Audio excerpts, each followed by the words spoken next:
zauna in ta zubo maka baitoci. Dan Abdul ka wuce kowa gungensa ba da kyan hali. Dan Abdul ka wuce kowa gungensa ba da kyan hali.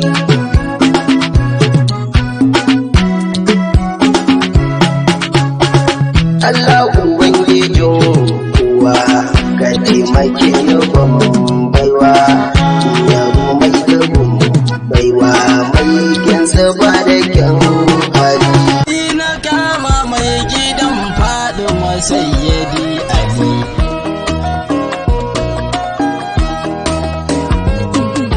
Farko ba na sanya mai girma mai cikar isa wanda ya yi mutum da aljan ya saba burtali. Kai na kama mai gidan Fadima Sayyidi Ali.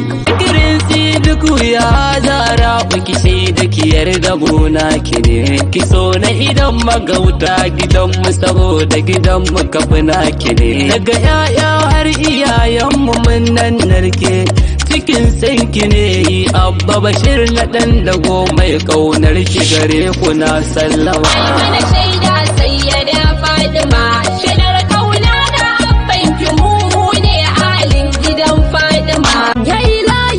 Alamina Allah makagina yalle in nazarin bai tuka jajjona da gida ba ilimu gare ne ta yi maka mini rabbani. Yi salati ga nabiyina uban Fadima dogaran masana bai tuka nake yi ma gani na zo a gare ka sa hannu wanke ni.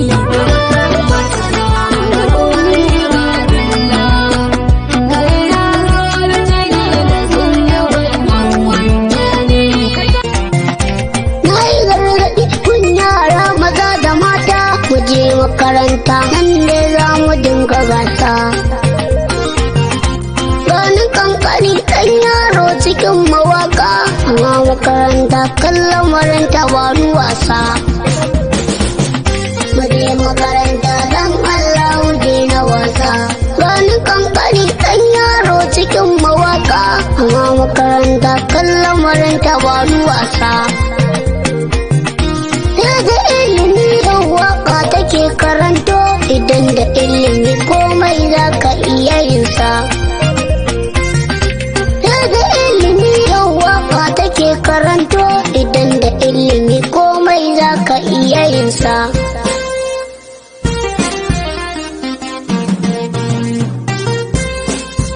Na sai fa illa zai fakar wala fatin illa ai. Ku farfada ko su ji koma kar su ji gidan Ali.